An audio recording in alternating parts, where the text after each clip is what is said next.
सूरज मक्खी के काश्तकारों के नाम सावी का अहम पैगाम। सूरज मक्खी के काश्त के तरीके। सूरज मक्खी की काश्त करने के 3 तरीके हैं जो कि दर्ज झेल हैं। वट्टू पर काश्त। सूरज मक्खी को तरजहा वट्टू पर काश्त करें। रजर की मदद से 2.5 फुट के बाहमी फासले पर शर्कना गरबा विट बनाएं।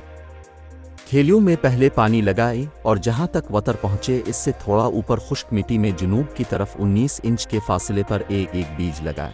पटरियों पर काश्त। सूरज मक्खी को पटरियों पर भी काश्त किया जा सकता है। पटरियां शमलन जनोबन तकरीबन 3 फुट के बाहमी फासला पर बनाएं और उसके दोनों तरफ बुआई की जाती है। पौधों का बाहमी फासला पटरियों की चौड़ाई के मुताबिक रखें। इस तरह एडजस्ट करें ताकि पौधों की सिफारिश करदो फी एकड़ तादाद हासिल हो सके।